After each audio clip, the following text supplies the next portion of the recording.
Olá, pessoal. Eu gostaria de me apresentar inicialmente para mais uma aula do letramento climático. Então, meu nome é Percy Guzzo, eu sou formado em Ecologia pela Unesp de Rio Claro, também tenho mestrado na área de Geociências e atualmente trabalho na Secretaria Municipal do Meio Ambiente de Ribeirão Preto, onde eu trabalho sobretudo com a parte de vegetação, arborização urbana. E também sou um colaborador, um membro do Ribeirão-3, né? E essa aula eu faço como membro desse coletivo. Hoje nós vamos tratar de um assunto que é muito pouco divulgado, muito pouco conhecido aqui no Brasil, que é a ecologia urbana. Então nós vamos ver aí alguns aspectos científicos e políticos a respeito dessa ciência, né, que é uma ciência natural. E dentro da ecologia urbana, nós temos um conceito muito importante que eu destaco também, que é o de metabolismo urbano, ou seja, as cidades vistas como pontos quentes do planeta, né? Então, quando a gente vai olhar o conceito básico da ciência ecologia, nós nos deparamos, né, com terminais, com palavras gregas, né, que é oikos, que significa casa, e logos, que significa estudo.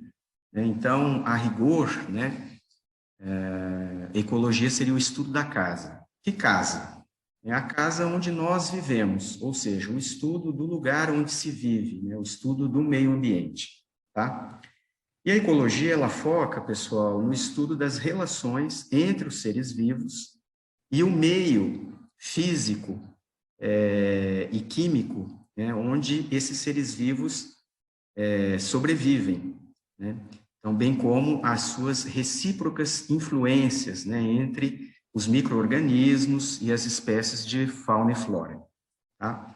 Então, quando a gente fala aqui em seres vivos, nós estamos incluindo todos os organismos e todos os processos que tornam o ambiente habitável por essas espécies de seres vivos, inclusive a espécie humana, né? E nós podemos tomar aí diferentes escalas de estudo, né? Pode ser desde o planeta como um todo, que nós conhecemos como biosfera, mas também a escala de ecossistema, que é a principal escala de estudo da ecologia. E uma curiosidade que poucas pessoas se atentam é que uma outra ciência muito próxima da ecologia é a economia, né? Então, se nós formos buscar a raiz das palavras, né, oikos também, né, eco-oikos, casa, e nomia seria a administração da casa. Então, são duas ciências que deveriam, né, e devem trabalhar juntas, né, paralelamente, né, em prol da qualidade de vida de todas as espécies no planeta. E, no entanto, a gente tem, na verdade, duas ciências atualmente como antitéticas, né, como confrontantes, tá? Mas, a rigor, a economia e a ecologia são ciências irmãs, ok?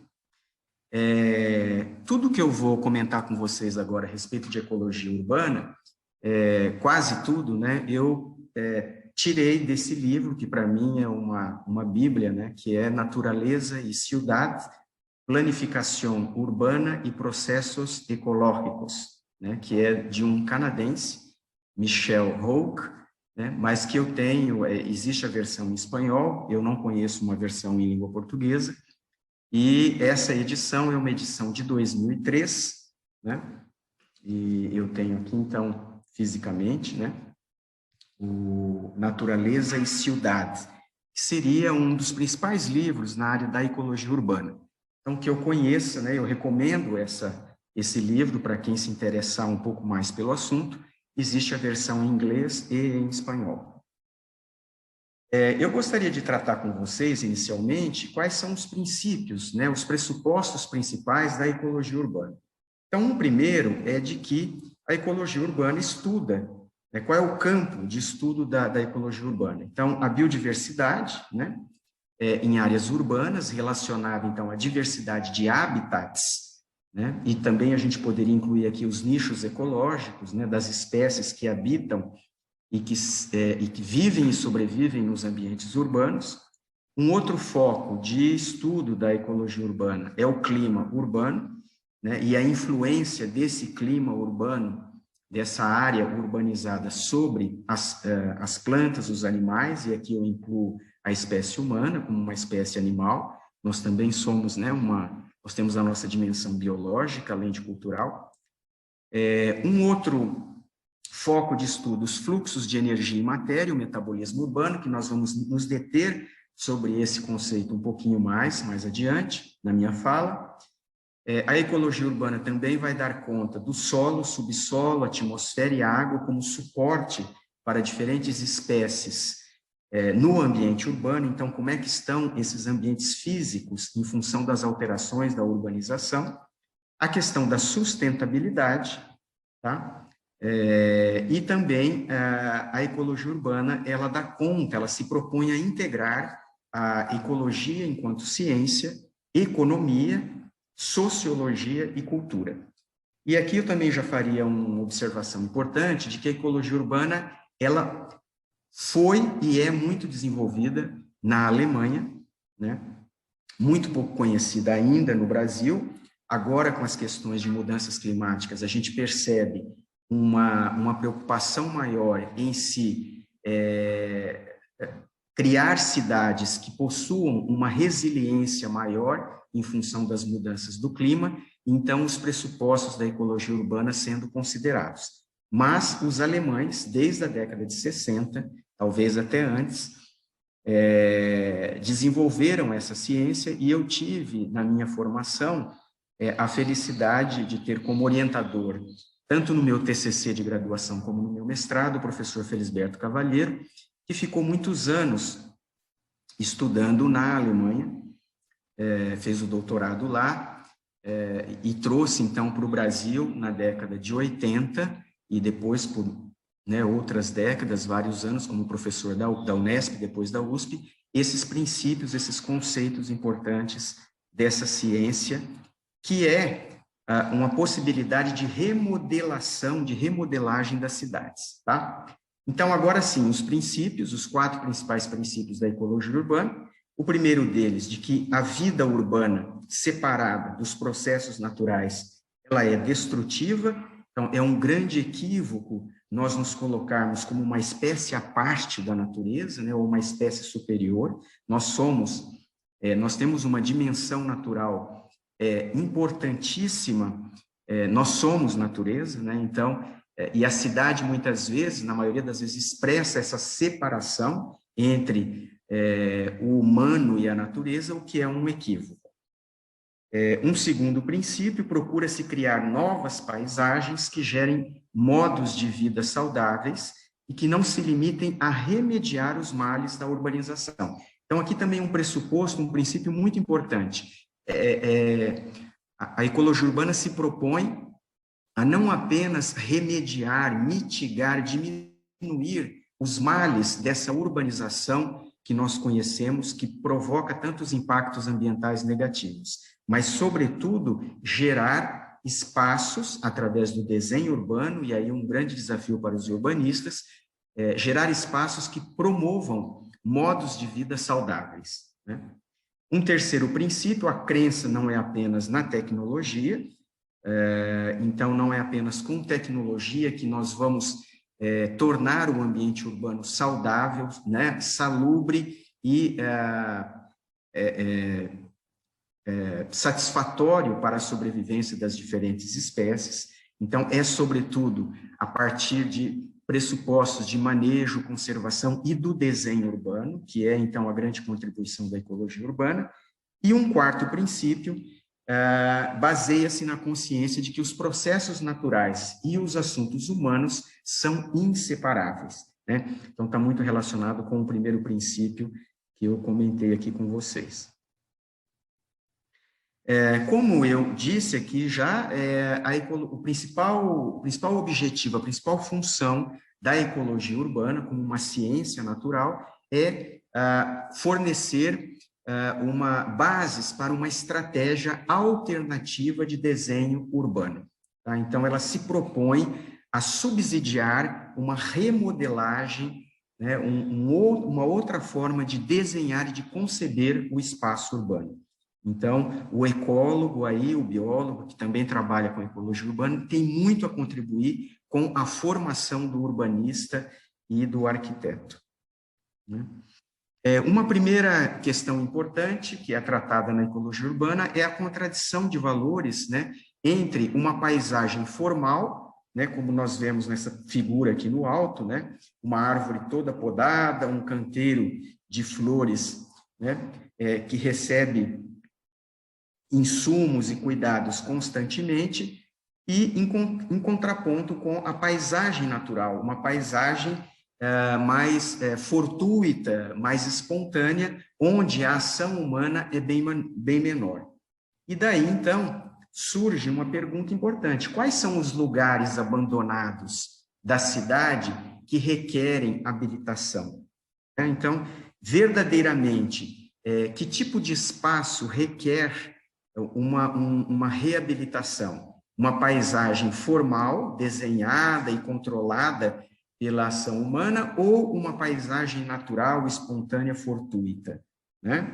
Então, olha lá, as paisagens fortuitas, ecologicamente diversas, fruto da atuação das forças urbanas e naturais, ou uma paisagem formal criada pelo desenho, né? Então, se nós formos ver, por exemplo, aqui em Ribeirão Preto, ali no córrego do Tanquinho, uma paisagem como essa, espontânea, que nós normalmente denominamos como uma paisagem abandonada, de mato, de terreno baldio, né? É essa paisagem que precisa da ação humana, ou é essa paisagem, também aqui em Ribeirão Preto, próximo de condomínios luxuosos, onde a ação humana controla o tempo todo a altura desse gramado, a quantidade de folhas desses arbustos, dessas árvores, né? Então, que tipo de paisagem tem mais vida? Obviamente que é a paisagem que nós consideramos como abandonada, né? Aqui sim, as plantas, todo tipo de vegetação que nós chamamos de ruderal, de árvores, existem habitats, nichos ecológicos muito mais diversificados do que numa paisagem, né, que consome muito insumo, muita mão de obra, muita água, e que provavelmente não é visitada sequer por algumas borboletas, né? Então, por quê, né? Aí vem a questão de valores. Por que se emprega tanta energia e tanto esforço na nutrição de paisagens cultivadas frágeis, que normalmente têm menor diversidade e vigor, que paisagens cheias de mato, né, como nós dissemos, como a gente diz, que florescem a cada esquina não atendida da cidade? Então, por que a uma se cuida com tanto esmero e atenção e a outra se ignora ou mesmo se suprime, né? Então, aí tem uma contradição também de valores. E se nós formos buscar a razão disso, nós vamos encontrar, sobretudo, a resposta no que nós chamamos de horticultura. E isso está muito arraigado na formação dos agrônomos, na maioria dos paisagistas e dos arquitetos paisagistas também, né? Então, mesmo lá na graduação e até na pós-graduação, a formação dos paisagistas que não passaram por uma experiência, por uma outra visão, e aí eu acho que a ecologia urbana pode contribuir muito, carrega durante a sua formação e a sua atuação profissional esses pressupostos aqui, né? Então, uma horticultura profundamente arraigada em nossa tradição urbana, arte ou ciência do cultivo ou manejo de jardins, né? Encarnando o ideal de uma natureza controlada. Então, você controla a natureza o tempo todo, a natureza ela não se desabrocha espontaneamente, e quando isso ocorre, a diversificação de habitats e nichos possibilita a chegada de novas espécies da fauna, flora e micro-organismos, né? A horticultura, baseada na estética, tem a árvore, o arbusto e a flor como produtos artificiais de uma paisagem humanizada, usa um esforço impressionante para manter a ordem e o controle. Então, a gente vê isso, por exemplo, nessas podas, onde as copas das árvores são todas quadradinhas, né, o que nós chamamos de topiaria.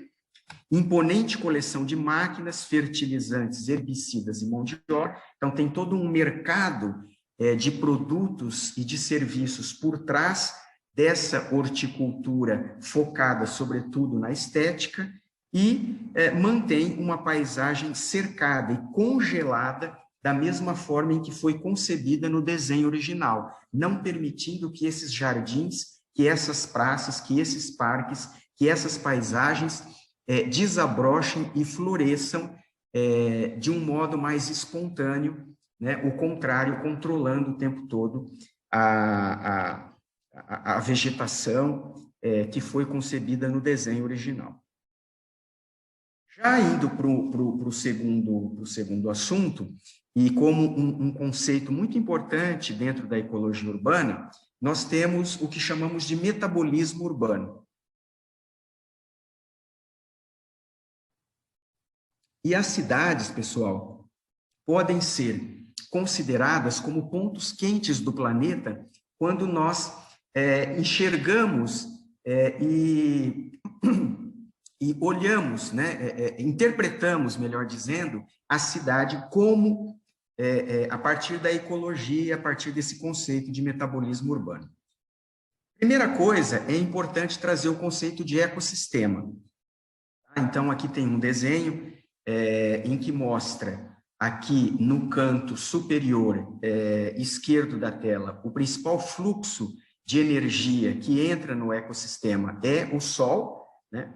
E quando ele entra no ecossistema, que é esse quadrado aqui, que é um limite arbitrário, no caso desse desenho, né? Você tem os seres autótrofos, que são as plantas, que através da fotossíntese vão pegar essa energia difusa do Sol e vão conceber, né, açúcares, formando as folhas, os frutos, os raízes, troncos, toda a estrutura de uma árvore, por exemplo, e de todas as plantas. Então, são seres autótrofos, ou seja, que são capazes de sintetizar o seu próprio alimento, e a partir, então, das plantas, que são os produtores primários, como nós chamamos, nós temos a chamada cadeia alimentar que vocês conhecem, né? Então, os consumidores de primeira ordem, que são os herbívoros, que se alimentam das plantas, os consumidores de segunda ordem, são os carnívoros, que se alimentam dos herbívoros, e, às vezes, carnívoros de segunda ordem, como, por exemplo, os felinos, gaviões, por exemplo, que vão se alimentar de animais carnívoros também. E dentro do escopo aqui do ecossistema, do espaço do ecossistema, temos também, né, importantíssimo, que muitas vezes é esquecido pelos professores, pelas pessoas que explicam o conceito de ecossistema, que são os seres saprófagos, né, que são aqueles que vão decompor a matéria orgânica, seja dos vegetais ou dos animais. E para fora dos limites do ecossistema, nós teremos o quê? Uma exportação de energia que estava armazenada dentro daquele ecossistema, de uma mata ciliar, de uma floresta tropical, de um lago, de um trecho de rio, né? O limite do ecossistema ele é sempre arbitrário, né? Um limite do pesquisador, do estudioso, e também terá a exportação de materiais para fora desse ecossistema. Então, matéria orgânica, se é uma cidade, por exemplo, o lixo, nós vamos tratar disso já na próxima imagem. Bom, aqui tem uma frase clássica, né, que diz o seguinte, que uma floresta é muito mais do que uma coleção de árvores. Então, é óbvio que dentro de uma floresta, dentro de um lago, dentro de um rio, acontecem inúmeros processos ecológicos, né, de inter-relação dos seres vivos com o seu meio físico, solo, subsolo, água, atmosfera, hidrosfera, né? Eu já falei, a água. Então, uma floresta não pode ser interpretada, não pode ser olhada apenas como uma coleção de árvores, mas sim um conjunto de seres que se sustentam naquele determinado ambiente. né? E aí a gente pode trazer a ideia, então, de ecossistema, que poderia ser tratado também para um lago, como eu disse, para um oceano, enfim, né? Tem diferentes escalas, né? Então, dentro de um ecossistema, nós temos um extrato autotrófico, né? O que nós chamamos de uma faixa verde, são as plantas que contêm clorofila, que vão, então, sintetizar o alimento vindo da luz do sol, tá? Construindo substâncias orgânicas complexas, né? Então, glicose, carboidratos, né? E esses alimentos, essas substâncias vão servir, então, de alimento, de fonte de energia para uma faixa marrom, que é o extrato heterotrófico, né? Solos e sedimentos, matéria em decomposição, animais, predomina a utilização, rearranjo e decomposição de materiais complexos, onde ocorre o que nós chamamos de remineralização. Então, lá no solo, no fundo do lago, aquelas substâncias complexas, são cadeias de carbono complexas, vão se degradar a partir da ação de micro-organismos e meso-organismos também, e vão se tornar de novo o que nós chamamos de sais minerais, né, que são os minerais, magnésio, sódio, potássio, cálcio, né, enfim, uma miríade de substâncias inorgânicas que vão ser captadas pelas raízes das plantas, sejam terrestres ou aquáticas, e que também servirá de alimento para esses vegetais. Importante dizer que no conceito de ecossistema, nós temos ambiente de entrada, no caso de um ecossistema natural, o sol principalmente, e o ambiente de saída, que é, então, a energia e os materiais que saem daquele escopo, daquele trecho arbitrário que o pesquisador definiu como a área de estudo dele, tá? E por que eu trouxe o conceito de ecossistema? Porque eu quero que vocês consigam visualizar, ainda que inicialmente, a cidade como um ecossistema, né? A partir da visão da ecologia. E o ecossistema urbano, ele é um ecossistema heterotrófico. O que significa dizer? Significa dizer que as cidades precisam importar quantidades imensas de alimentos, de combustíveis, né? De eletricidade, de minérios, para fazer funcionar as atividades humanas, e exportará para fora dos limites da cidade quantidades muito grandes, volumosas, de resíduos, né? Resíduos sólidos, líquidos e também atmosféricos, né? Então, por exemplo, se num recife de coral, né, em 1 metro quadrado, metaboliza-se 57 quilocalorias por dia, numa cidade, no mesmo metro quadrado, mesma unidade, né, de medida, são metabolizados 3.980 quilocalorias por dia. Então, ou seja, é por isso que a cidade se torna um ponto quente do planeta, porque esse metabolismo, as atividades humanas requerem uma velocidade, uma quantidade, desculpa, de matéria muito importante, e que isso, então, gera calor. Só para vocês terem uma ideia, a gente não vai se ater a essa figura. Já na década de 70, a Bélgica, por exemplo, desenvolvia estudos, né, do metabolismo urbano da cidade de Bruxelas. Então, para vocês verem a complexidade que nós interpretarmos uma cidade a partir da visão de da ecologia, né, tendo como unidade aí o ecossistema. Então, quantidades fabulosas de combustíveis, de eletricidade, de energia, de alimentos, de minérios chegando na cidade, se processando a partir de todas as necessidades das atividades humanas e jogando para fora dos limites da cidade também quantidades fabulosas de resíduos, de efluentes e também de poluição atmosférica, né? Então, aqui a gente tem uma visão do planeta e aqui é claro que é uma visão noturna, né, de uma parte do planeta, aqui para frente da Arábia Saudita, mas só para mostrar para vocês que esses pontos iluminados com mais força são as grandes cidades, né? Então, só para trazer a ideia de que as cidades são os pontos quentes do planeta, né? Eu usei aqui uma imagem noturna, né? E aí também tem uma questão que a gente poderia se ater aqui, que é a questão da poluição de luz, da quantidade de luz nas cidades, né? Isso é uma coisa atualmente discutida na Áustria, na França, né? Há pouco tempo eu li um artigo sobre isso, tá? Então, as cidades são pontos quentes do planeta por causa da intensidade de metabolização de materiais para fazer funcionar as atividades humanas, né? Ou seja, nós temos nas cidades paisagens energéticas, né? A cidade contemporânea, ela não traz uma conexão visual com o campo.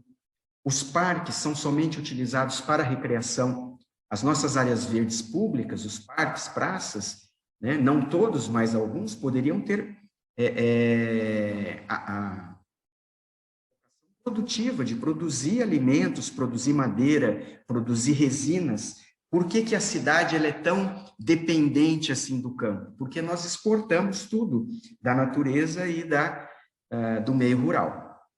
Né? E as áreas verdes, elas podem ser pensadas também, é claro, desde que seja compatível com as comunidades e com o espaço físico, como áreas produtivas, né? Então, as hortas, os pomares são muito bem-vindos no ambiente urbano.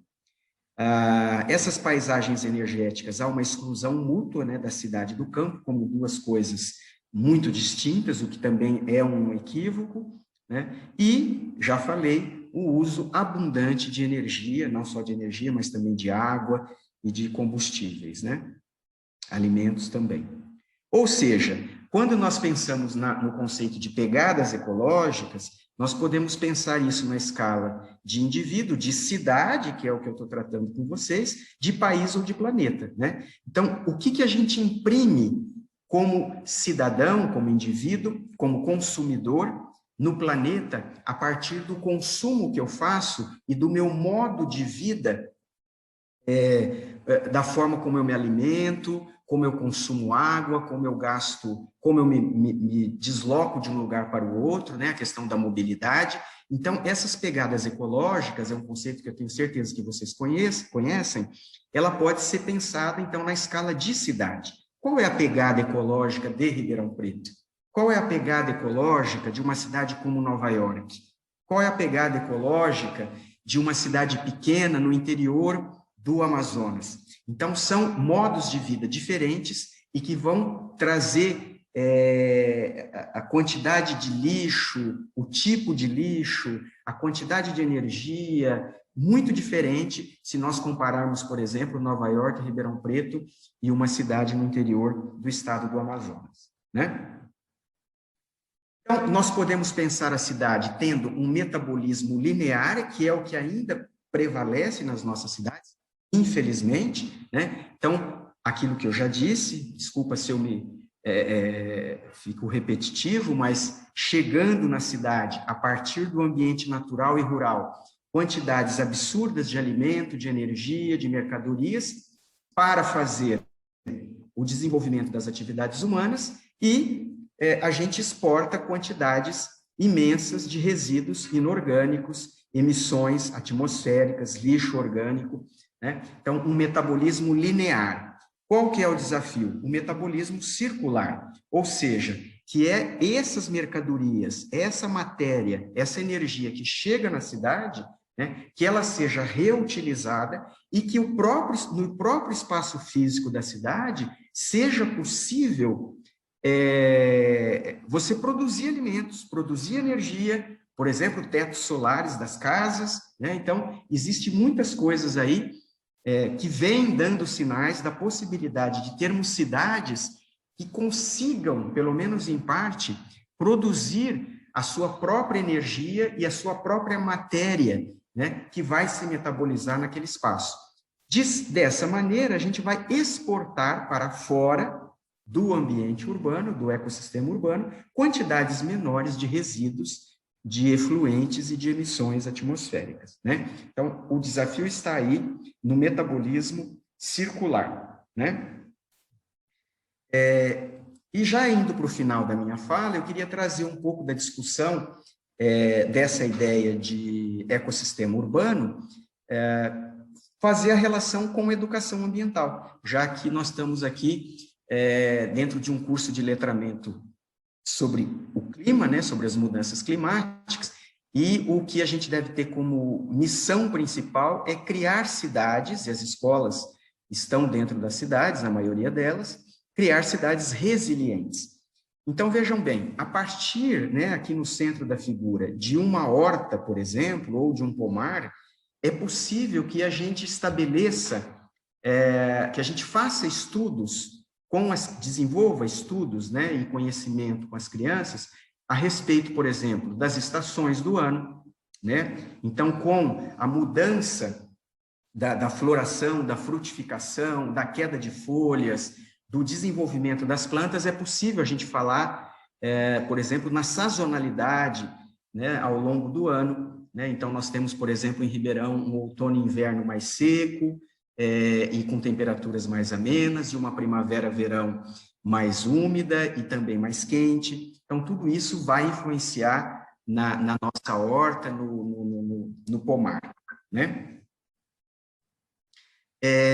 Também podemos fazer uma relação da interação social e familiar, a dependência que a gente tem, né, dessa horta, desse pomar como alimento, né? Como que é criar, né, rebanhos, quantidade de grãos em grande quantidade, né? Por exemplo, a questão do agronegócio, a questão da escala, é importante também fazer esse tipo de estudo, né? A questão de controle de pragas, qual que é a real necessidade, os controles biológicos, a discussão sobre agrotóxicos, a pertinência ou não de usá-los, né? A questão da nutrição relacionada com a saúde, né? Então, buscar o alimento próximo da casa, sem o uso de agroquímicos e agrotóxicos, por exemplo, e também a questão da compostagem, né? Da reciclagem do material orgânico. Então, a partir de um simples canteiro de horta, ou de um pomar, de uma agrofloresta, que é possível ter dentro da cidade, a gente consegue fazer todo um estudo a respeito do ecossistema urbano e da nossa vida, já que a maioria da população vive nas cidades, né? E para terminar, pessoal, eu queria deixar uma frase que eu cunhei há pouco tempo atrás, né? Diferente do que muitos gestores públicos e gestores privados pensam, a cidade não é apenas um lugar de negócios.